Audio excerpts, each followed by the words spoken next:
نحمده ونصلي ونسلم على رسوله الكريم أما بعد فأعوذ بالله من الشيطان الرجيم بسم الله الرحمن الرحيم إن الدين عند الله الإسلام صدق الله مولانا العظيم وبلغ رسوله النبي الأمين الكريم ونحن على ذلك من الشاهدين والشاكرين والحمد لله رب العالمين۔ اسلام تیری نفس نہ ڈوبے گی حشر تک، تیری رگوں میں خون ہے رواں چار یار کا۔ اللہم صلی وسلم علی سیدنا محمد وآلہ واصحابہ وبارک وسلم صلاۃ و سلام علیک یا رسول اللہ۔ آپ تمام حضرات بھی درود و سلام پڑھ گئے، چپ چاپ ایسے بیٹھے رہتے ہیں بیچارے، مون دھارن کیے ہوئے۔ اس خاموشی کا کوئی جواب ہے کیا؟ آپ یہاں پڑھیے درود، اللہم صلی وسلم علی سیدنا، منہ ہی نہیں کھلتا ہے، اللہم صلی وسلم علی سیدنا محمد وآلہ واصحابہ وبارک وسلم صلاۃ و سلام علیک یا رسول اللہ۔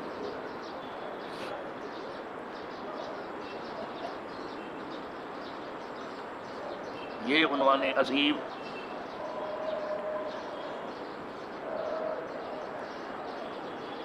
جو ایک لمبی عمر چاہتا ہے، پھر بھی کوئی یہ نہیں کہہ سکتا کہ جیسا چاہیے تو ہم نے اسلام کو کھول دیا اور بیان کر دیا۔ وہ اسلام جو حضور نے پیش کیا ہے اس کے لیے ضروری ہے کہ گہری نگاہ کتاب اللہ پر ہو، اچٹتی ہوئی نگاہ نہیں کہ 10 قرآن ختم کر لیا اور 7 قرآن ختم کر دیا رمضان میں، یہ سب نہیں، گہری نگاہ۔ جو لفظ بولتا ہوں اس کی تھوڑا سا ڈیپتھ کو آپ دیکھیے گا، گہری نگاہ چاہیے کتاب اللہ، اور اس کی گہری نگاہ چاہیے سنت رسول اللہ یعنی احادیث مبارکہ۔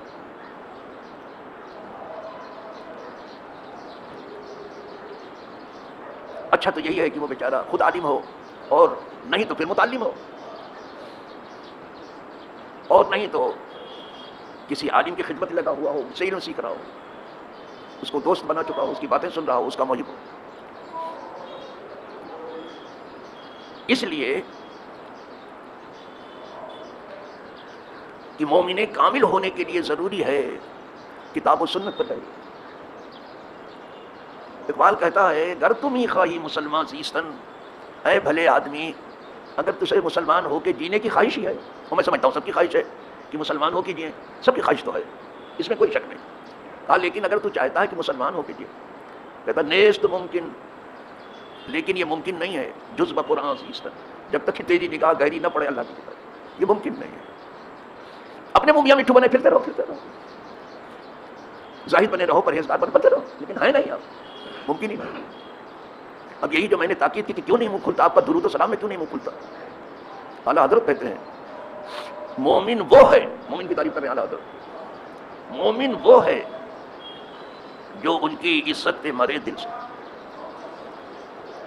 ایمان والا وہ ہے، مومن وہ ہے جو حضور کی عزت پر قربان ہو جائے، تو تعظیم بھی کرتا ہے نجدی تو مرے دل سے۔ دوسرے مصرے میں کہتے ہیں یہ نہیں کہ وہاں بھی تعظیم حضور کی نہیں کرتے، ایسا نہیں ہے، کرتے ہیں، کہا مجھے دل سے کرتے ہیں، کھلے کھلے دل سے نہیں کرتے، تعظیم بھی کرتا ہے نجدی تو مرے دل سے، مرے دل سے درود و سلام مت پڑھا کرو، آواز نکالو، یہ آواز جا رہی ہے وہاں ریکارڈ ہو رہی فرشتوں سے، آپ کی آواز ہی نہیں نکلتی، کیا ریکارڈ کر رہی ہو؟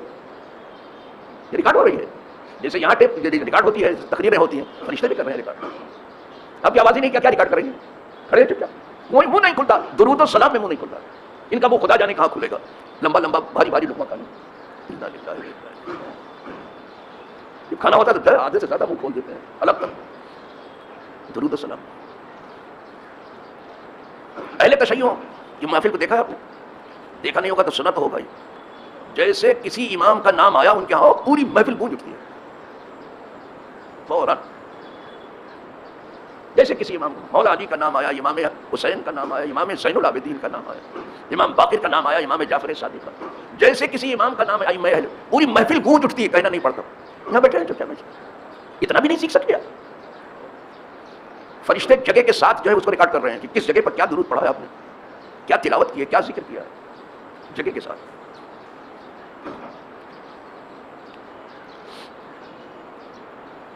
تو عرض کر رہا تھا کہ جب بھی حضور کا نام نامی اور اسم کرامی آئے تو وہ کھلے دل سے درود و سلام پڑھیے. اللہم صلی وسلم علی سیدنا محمد و آلہ و اصحابہ و بارک وسلم صلاۃ و سلام علیہ. اللہ نے بعض چیزوں کو بعض پر فضیلت دی ہے. یہاں سب برابر نہیں ہے.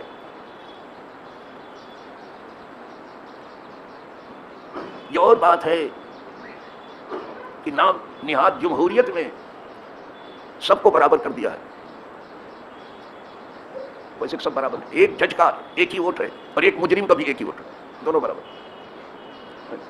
کہیں تو اس طرح سے برابر کر دیا یہ جمہوریت ہے، یہ کبھی بھی برابر نہیں ہو سکتا، لیکن برابر کر دیا. دوسرے اقوام متحدہ میں 5 ممالک ایسے ہیں جن کو ویٹو حاصل ہے، وہاں تو آپ برابر نہیں کیا آپ نے. ووٹ دینے میں تو سب کو برابر، ایک جج کا ووٹ اور ایک مجرم کا، ملزم نہیں مجرم، اس کا ووٹ برابر کر دیا. وہاں تو نہیں برابر کیا، 5 ملکوں کو ویٹو. ساری دنیا میں ناانصافی پھیلا کے انصاف کا راگ الاپنا کچھ اچھا نہیں لگتا، وہاں نہیں کیا. اس کے بعد بھی چین نہیں ہے. بعض فیصلے جو اقوام متحدہ خود امریکہ کے خلاف کرتا ہے تو کہتے نہیں ہم اس کو نہیں مانتے. وہ کبھی کبھی تو یہ کہتے جہنم میں جائے امریکہ. کسی کو جنت میں بھی بھیجا ہے آپ نے، جہنم میں تو کتنوں کو بھیجا. کسی کو آپ نے جنت میں بھی بھیجا کچھ. کسی کو پتھروں کے دور میں بھیج دیں گے، کسی کو جہنم میں بھیج دیں گے. ابھی کچھ دن پہلے غزہ کو جہنم بنانے جا رہے تھے ٹرمپ آنے سے پہلے. قدرت نے کہا جہنم بنانا اور جہنم میں ڈالنا یہ تمہارا کام نہیں ہے، یہ میرا ہے کام. جہنم جس کو کہتے ہیں ابھی تم نے صرف سنا ہے، جانتے نہیں ہو. یہ میرا کام ہے، میں بناتا ہوں اور میں ڈالتا ہوں. تم کیا بناؤ گے؟ اس سے پہلے ہم تمہیں کو بنا دیتے. دیکھ لو جہنم آج تک آگ نہیں بجھی. اور ظاہر ہے جو دنیا میں آگ لگاتا پھر رہا ہے اس فکر میں کہ اپنے شہروں کو جنت بنا کے کبھی نہیں بنا سکے گا. ساری دنیا میں آگ لگا کر کے خود اپنے ملک کو جنت نشان بنانا یہ ناممکن ہے، نہیں ہوگا کبھی. اگر مسلم حکمرانوں کی ضمیر فروشی اور مصلحت اندیشی ہے کہ خاموش رہو، تو کیا قدرت بھی خاموش رہے گی؟ وہ تو پکڑے گی. یہ ضرور ہے کہ دیر سے پکڑتا ہے لیکن سخت پکڑتا ہے. چلو، تو یہ ہمارا دین جو ہے بعض چیزوں کو بعض پر فضیلت دیتا ہے. سب چیز برابر نہیں ہے. میں کبھی کبھی کہتا ہوں اور پھر کہہ رہا ہوں سب چیز برابر نہیں. یہ 5 انگلیاں بھی برابر ہیں. 5 انگلی برابر نہیں. دیکھ رہے ہیں آپ، یہ اپنی انگلی ہے لیکن یہ 5 برابر نہیں ہے. ارے 5 انگلی تو 5 انگلی ہے. میں ایک انگوٹھے کی بات کروں، سب کا انگوٹھا برابر نہیں ہے. یہ انگوٹھا چھاپ سے پوچھ لو، سب کے انگوٹھے بھی برابر. کیسے برابر کر رہے ہو؟ کیسے آپ کے یہاں سب دھان 22 نہیں چل رہا ہے؟ کیسے برابر کر رہے ہو؟ اسی لیے کسی کہنے والے نے کہا ہے نہ ہر زن زنستو نہ ہر مرد مرد، خدا پنجہ انگشت یکساں نہ کر. نہ ہر عورت عورت کی طرح سے ہے، نہ ہر مرد مرد کی طرح سے ہے. اور اللہ نے 5 انگلی برابر نہیں کی ہے. 5 انگلی برابر، یہ سب برابر کر رہے ہیں. یہ سب فریب ہے، یہ دھوکہ ہے. کواکب کچھ نظر آتے ہیں، کچھ دیتے ہیں دھوکہ. یہ بازی گر کھلا، یہ صرف دھوکہ ہے.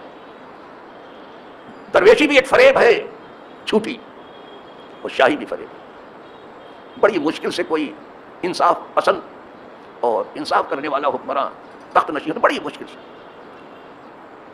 پورے دور امیہ میں جو 90 سال پر محیط ہے، ایک عمر ابن عبدالعزیز ہے جنہوں نے خلافت راشدہ کی یاد تازہ کر دی. لگتا تو خلافت راشدہ لوٹ آئی، لیکن کتنے 2.5 سال کے لیے.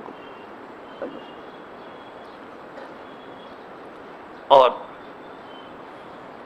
پورے دور بنو العباس میں جو 500 برس پر محیط ہے، یہ خلیفہ ہارون الرشید ہے.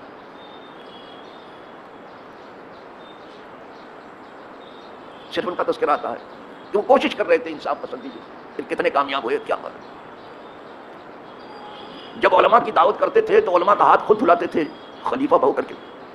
یہ نہیں کہ جا کے وہاں نل میں دھو لو. اچھا، انہی علماء میں ایک بڑے عالم نابینا تھے بیچارے. جب خلیفہ ہارون رشید ان کا ہاتھ دھلانے لگے تو کہنے لگے حضرت معلوم ہے آپ کو کہ آپ کا ہاتھ کون دھلا رہا ہے؟ کہا میں تو نابینا آدمی میں کیا جانوں کہ کون دھلا رہا ہے. کہا خلیفہ خود دھلا رہا ہے.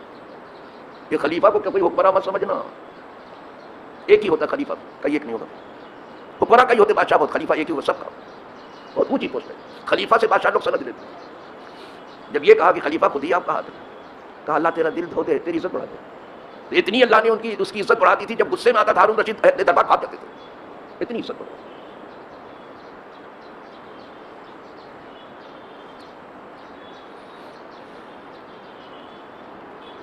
ایک حکمراں نے جزیہ دینے سے انکار کر دیا تو کہا میری ماں بیوقوف تھی، آپ کو جزیہ دیتی تھی، میں تو نہیں دوں گا آپ کو.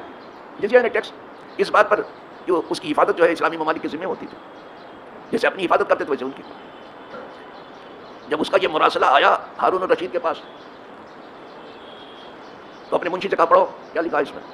اس نے پڑھ دیا، بس جلال میں آیا. غالب اس کا جواب یہ نہیں کہ تو سنا، اس کا جواب یہ ہے کہ تو دیکھے. اسی وقت لشکر روانہ کیا اور اس کو فتح کیا جائے.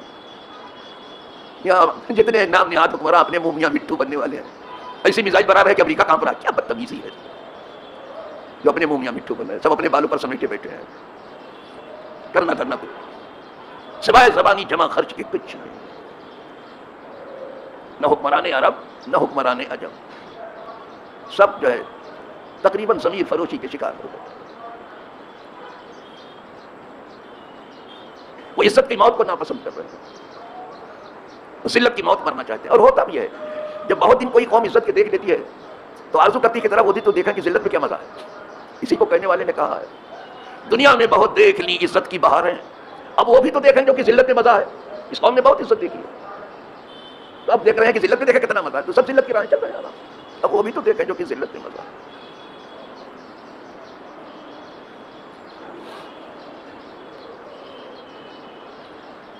چلو تو یہاں سے بات شروع کیا تھا کہ اسلام میں بعض چیزوں کو بعض پر فضیلت ہے، سمجھو. بعض جگہوں کو بھی تمام جگہوں میں فضیلت ہے، بعض اوقات کو بعض اوقات پر فضیلت ہے، بعض نمازوں کو بعض پر فضیلت ہے، بعض نبیوں کو بعض پر فضیلت ہے، بعض مہینوں کو بعض مہینوں کو فضیلت ہے، بعض دنوں کو بعض دنوں کو فضیلت ہے، بعض راتوں کو راتوں پر فضیلت ہے. اگر صرف اسی کو کہوں نا تو وہ بھی بہت لمبی ہو جائے گی تقریبا. اس سے پہلے جو میں نے گفتگو کی تھی کہ رجب اللہ کا مہینہ ہے، تو کوئی مہینہ اللہ کا نہیں ہے کیا؟ 11 مہینہ کس کا ہے؟ رجب تو اللہ کا ہے، اور بقیہ جو 11 مہینے وہ کس کے ہیں؟ سمجھ لو. کوئی ایسی بھی چیز ہے جو اللہ کی نہ ہو، ایسی تو چیز ہے کہ ہماری نہیں ہے، لیکن کوئی ایسی چیز اس کائنات میں نہیں ہے جو خدا کی نہ ہو. وہ 11 مہینے کس کے ہیں؟ تو کوئی آپ سے پوچھ لے رجب تو اللہ کا مہینہ 11 مہینہ کس کا ہے، تو آپ کیا کہو گے؟ یہ تو منہ کھول دے گا اور کیا کریں گے؟ ہمارا دھندا یہی ہے. اب تو کھانے کے لیے منہ کھولتے ہیں، وہ کیا کھولتے ہی نہیں، اور بھوک نہ لگتی تو شاید وہ بھی نہیں کرتے، وہ بھی نہیں کھولتے. یہ حالت بنا. مسلمان ہو کے نہیں سیکھ رہے ہیں کہ کیسے کس کو مسلمان کہتے ہیں. 11 مہینے بھی اسی. پھر کیوں کہا کہ رجب شہر اللہ، اللہ کا مہینہ؟ اس لیے کہا کہ اس رجب کو بعض مہینوں کو فضیلت اللہ نے دی ہے اور بہت زیادہ دے دی ہے. اس مہینے میں ایام جاہلیت میں بھی لڑائی جھگڑا نہیں ہوتا تھا، اتنا فضیلت والا مہینہ. اسلام سے پہلے بھی رجب میں کوئی لڑائی جھگڑا نہیں، لوگ آرام سے دھندا ویپار کرتے تھے، چلتے پھرتے تھے، لڑائی جھگڑا نہیں ہوتا تھا اس رجب میں. تو پہلے سے یہ محترم ہے، رجب پہلے سے محترم، ابھی اسلام نہیں آیا، نہیں اب اس کا ظہور نہیں ہوا، لیکن یہ محترم مہینہ رجب. پھر تو حضور نے اس کے لیے دعا بھی کر دی کہ اللہم بارک لنا فی رجب و شعبان وبلغنا رمضان. میرے مولا مجھے برکت دے دے رجب میں اور شعبان میں، اور ہمیں رمضان تک پہنچا دے. تو یہ تینوں مہینے جو سلسلے وار ہے، رجب کے بعد ہے شعبان، شعبان کے بعد ہے رمضان. یہ تینوں مہینے جو ہیں کیا کہنا. شعبان کے لیے حضور نے کہا یہ میرا مہینہ ہے، شعبان و شادی، شعبان میرا مہینہ ہے. حضور کا تو سب ہے، دونوں جہاں کے ہیں. اس لیے کہ اللہ کو کسی جگہ کی تو ضرورت ہے ہی نہیں، جگہ جتنی بھی ہے سب حضور کے لیے، ان کی امت کے لیے. اللہ پاک ہے زبان سے بھی مکان سے، نہ کسی زمانے کا پابند ہے خدا، نہ کسی جگہ کا پابند ہے. یہ سب مخلوق کے لیے جگہ ہے. تو شعبان جو ہے حضور کا مہینہ ہے، اسی لیے حضور اس میں کثرت سے روزہ رکھتے ہیں شعبان. امہات المومنین کہتی ہیں کہ ہمارے روزے جو ہے جو رہ جاتے تھے تو ہم انہی دنوں میں اس کو پورا کر لیتے تھے. حضور کثرت سے روزہ رکھتے تھے شعبان.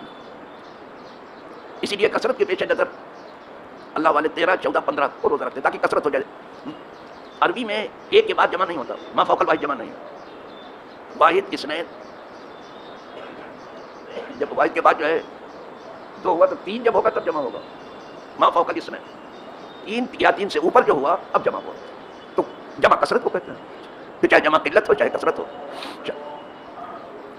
تو 3 کو رکھ لو تو اچھا ہے. آپ 2 کو تو رکھتے ہیں، یعنی آپ 14-15 کو تو آپ رکھتے ہیں روزہ، لیکن ایک دن اور 13 کو ملا دیں تو اس میں ایام بیس بھی آ جاتا ہے. تو شعبان کو حضور نے اپنا مہینہ کہا، حضور کے مہینے میں زیادہ روزہ رکھ لیں، حضور رکھتے تھے، رکھ لیں آپ. اور اس کے بعد تو پھر رمضان ہے، اس میں تو پھر روزہ ہی روزہ ہے، نماز ہی نماز ہے، ذکر ہی ذکر ہے، فکر ہی فکر ہے. کیا کہنا صاحب، اس مہینے کو حضور نے فرمایا یہ میری امت کا مہینہ ہے، یہ خوش نصیبی اس امت، رمضان اس امت کا مہینہ. اب اس مہینے کی فضیلت کوئی کیا بیان کر پائے گا؟ اس کی راتوں کا اندازہ آپ نہیں کر سکتے. دن کی بات میں کیا کروں، دن کے اجالے کی بات کیا کروں. یہ تینوں مہینوں میں 3 راتیں ہیں. رجب میں شب معراج، شعبان میں شب برات، رمضان میں شب قدر. ان 3 راتوں کا کوئی اندازہ نہیں کر سکتا، کسی کی طاقت نہیں کہ کیا کچھ اللہ نے رکھا ہے. اور ایک رسم کے طور پر تھوڑا بہت ہم ادھر ادھر دیپا پوتی کرتے ہیں اور چلتے ہیں، جیسے اپنی عادت ہے، کسی طرح سے اپنے آپ کو فٹ کر لیتے ہیں، بس کوئی اندازہ نہیں. جسے شب معراج کہتے ہیں، اتنی عظیم رات ہے، راتوں میں سے 27ویں رجب کی شب ہے، بہت عظیم رات ہے. تو معراج پر گفتگو انشاءاللہ اسی رات میں تھوڑی سی سن لیں گے آپ. آج پوری بات تو نہیں کرتا ہوں، لیکن جسے شب معراج ہے تو بہت بڑی رات ہے، بہت بڑی رات. حضور نے دعا کی تھی کہ اللہ رجب میں بھی برکت دے اور شعبان میں بھی برکت دے اور رمضان تک پہنچا دے. تو اب رجب کی برکت کا آپ اندازہ صرف ایک رات سے نہیں کر سکتے، اتنی برکت ہے اس میں. اتنے لوگوں کی مغفرت ہوتی ہے شب معراج میں، پوچھو نہیں. خدا کرے سب کی ہو جائے. اور یہ جو نماز ہے، جو نماز ہے، اور معراج ہی میں تو فرض ہوئی ہے نا، یہ رجب ہی میں ملی ہے آپ کو، جو بیٹھے ہو آپ یہاں، یہ وہیں ملی ہے، اسی مہینے میں ملی ہے. اس کی برکت کا اندازہ نہیں کر سکتے. ہم تو اس لائق نہیں ہوئے کہ اس ایک رات کی خیر و برکت کا اندازہ کر سکیں. ہم اس لائق نہیں ہوئے کہ ہم شب برات کی خیر و برکت کا اندازہ کر سکیں. شعبان کی جو شب برات نہ جانے کی کتنے بخشے جاتے، خدا کرے اس رات میں بھی سب کی بخش دے. رہ گیا شب قدر، 3 مہینوں میں 3 راتیں ہیں. شب قدر رمضان کی آخری عشرے میں، وہ ڈکلیئرڈ نہیں ہے. شب قدر جو ہے ڈکلیئرڈ، اور شاید اس لیے نہیں ہے کہ اگر شب قدر بھی ڈکلیئرڈ ہوتی تو بھی بے قدر ہو جاتی. 27 کو کر کے گھر میں بیٹھتے جیسا کہ تھا پہلے. جو چیز عام ہوتی ہے اس کی قدر نہیں ہوتی، تو اس کو چھپا دیا گیا. کہا تلاش کرو اس کو، تلاش کرو اس کو. رمضان کے آخری عشرے میں اس کو ڈھونڈو، شب قدر کو. 21 کو ڈھونڈو، 23 کو ڈھونڈو، 25 کو ڈھونڈو، 27 کو ڈھونڈو، 32 کو ڈھونڈو. یہ سچ ہے کہ زیادہ احتمال 27 کا، اسی لیے زیادہ تر مساجد میں 27ویں کو ہی ختم ہوتا ہے، لیکن آج بھی عرب میں 29ویں کو ختم ہوتا ہے. تو یہ 3 مہینوں میں 3 راتیں ہیں. ہم ان راتوں کی خیر و برکت کا اندازہ نہیں کر سکتے. یہ گھومنے پھرنے کی رات نہیں ہے، یہ موج و مستی کی رات نہیں ہے، یہ محض رات جاگنے کی رات نہیں ہے. رات جگہ مت کرو کہ رات ہم نے جاگا، نہیں.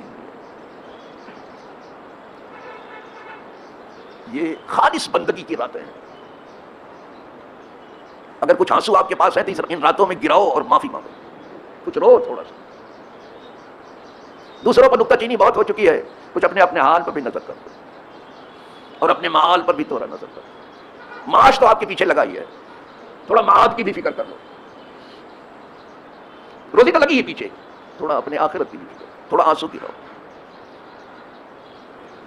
اللہ والوں میں سے کسی ایک کو نہیں پاؤ گے کہ وہ سب رونے والے تھے. کسی ایک اللہ والے کے نام آپ لو جو روتا نہ ہو. حضرت آدم کے آنسو مشہور ہیں، حضرت یعقوب علیہ السلام کے آنسو مشہور، حضرت ایوب علیہ السلام کے آنسو.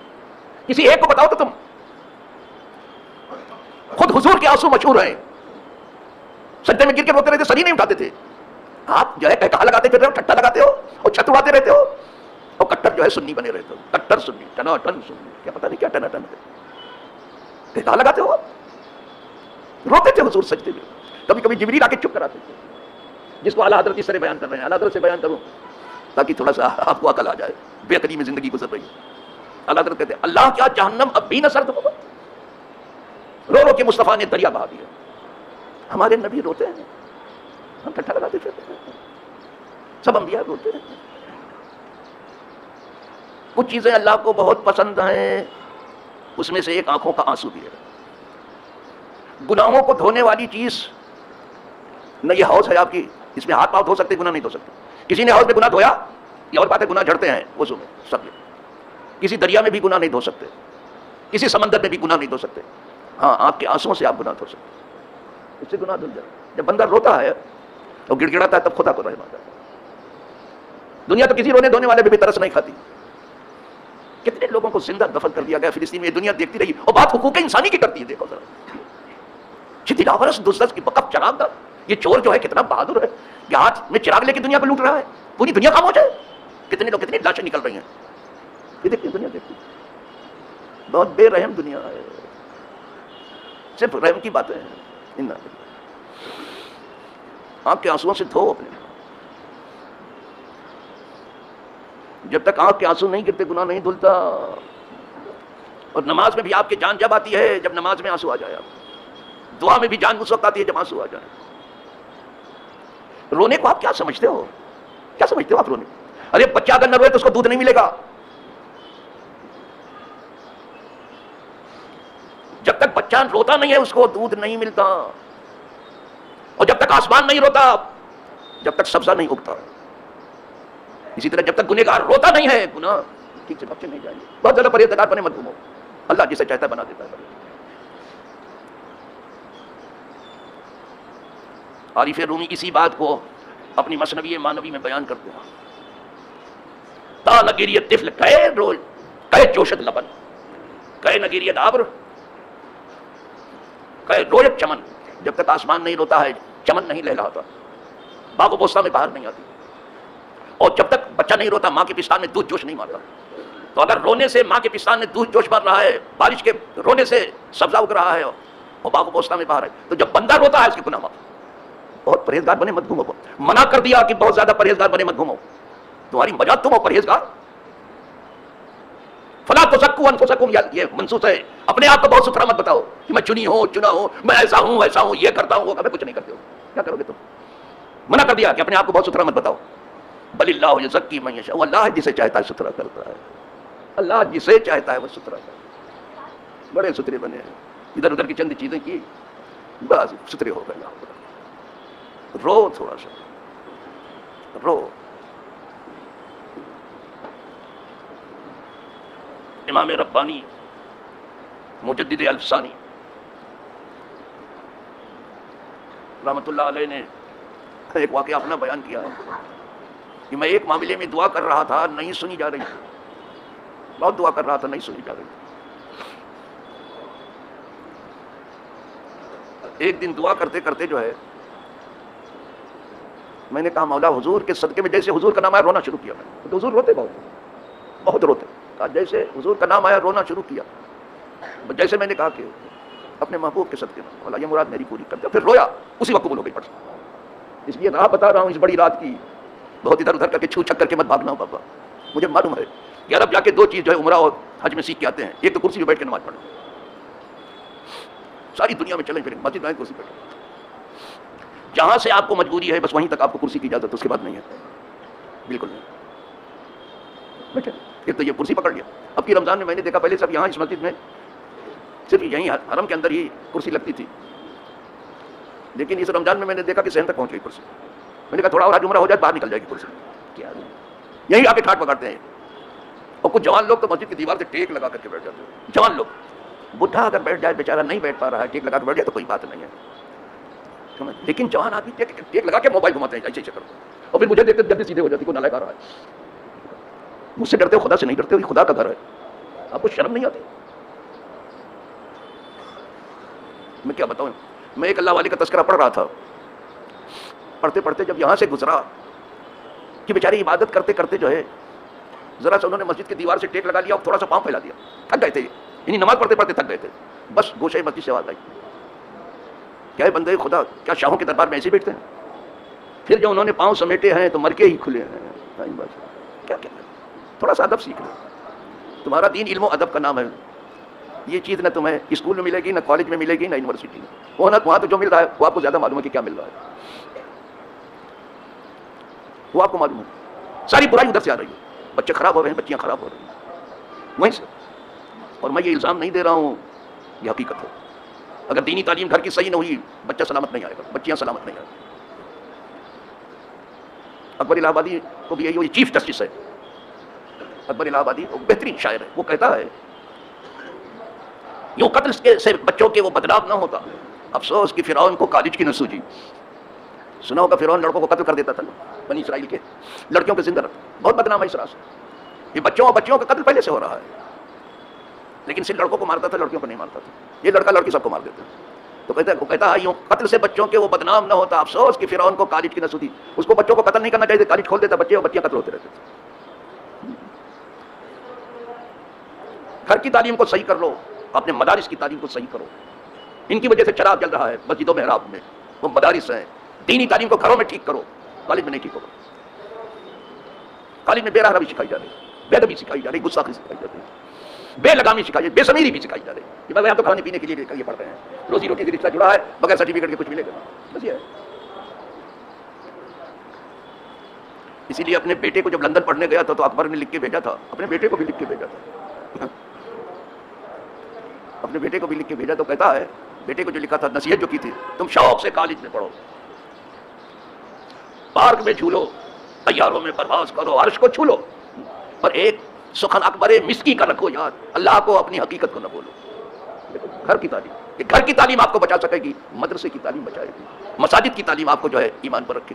اس کے لیے آپ اپنا وقت نکالو. اور اسی کا وقت آپ کے پاس نہیں ہے. سب چیز کا ہے، کھانے کا وقت ہے، پکانے کا وقت ہے، آنے جانے کا وقت ہے، گھومنے شادی بیاہ کا. دین سیکھنے کا شاید وقت آپ کے پاس نہیں، تو لوگ سکھا دیتے ہیں آپ کو. بس چلو بابا ٹھیک. تو تیاری کرو، شب برات آ رہی ہے، بہت بڑی رات آ رہی ہے. اللہ سب کی مغفرت فرمائے، زندہ و مردہ سب کی مغفرت فرمائے. جو رخصت ہو گئے ہیں ہمارے بہن بھائی، اب تک جو گئے ہیں شروع سے لے کے، اللہ سب کی مغفرت فرمائے. اور جو ہماری نسلیں موجود ہیں، جو آنے والی ہیں، اللہ سب کو ہدایت دے. وآخر دعوانا الحمدللہ.